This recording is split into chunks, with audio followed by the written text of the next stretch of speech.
It's commercial office buildings like this one here on the corner of Northwest 5th and Everett, right in the middle of Old Town, that's now on the market after being purchased just 2 years ago. The tenants now leaving, saying they don't feel safe coming to and from work. It felt like a punch in the gut. Todd Gooding runs Scanlon Kemper Bard Companies, which invests in commercial real estate. 2 years ago, they bought the Mason Ehrman Building Annex. That's this 100,000 square foot historic building in Old Town for $25 million. Now it's back on the market after the tenants felt the area was unsafe. They informed us that they're going to honor their lease, but they're moving out and they're not coming back. The tenants still have 4 years left on the lease. Gooding has even offered to pay for security escorts to and from work. We just feel let down by the city of Portland. We didn't realize that the city would ignore the public safety concerns as long as they did. Mayor Ted Wheeler tells KGW that community safety continues to be a top priority and that he has added increased police presence in Old Town, along with investments to help the area's economy. He says in a statement, quote, "My office extends an open door policy. We hope that business owners reach out as they navigate the uncertain economy."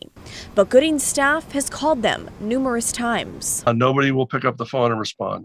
It's been pretty disappointing. Gooding's company owns 7 buildings in Portland. So far, this is the only one they've put on the market. But Gooding says more and more tenants are now looking to move out of downtown, home to half of all of Portland's office buildings. And we have other tenants and other properties that have also reported other public safety issues. If our downtown is struggling to do well, our city is struggling to do well. Tim Harrison is the Pacific Northwest Research Director for Jones Lang LaSalle, a global leader in real estate services. He says between the pandemic, protests, and people working from home, office spaces have emptied out. Right now, they know of 30 office buildings bigger than 10,000 square feet for sale in the urban core, and building vacancies in the urban core have increased by 80% since 2019. It's all part of the recovery. It's taking longer than we would have liked. The downtown urban core is still extremely important to the health of our city. As for finding new tenants, that's also proven to be a slow process. That office building in Old Town has been on the market for 120 days. The upside, Portland isn't alone.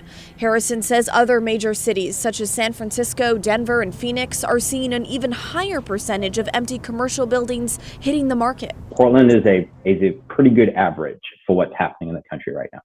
Real estate experts say the future of this city depends heavily on people returning to the workplace. And it's up to larger companies and the city itself to really take the lead on this by bringing employees back into the office if the downtown core is to fully recover from these last few years. In Northwest Portland, Blair Best, KGW News.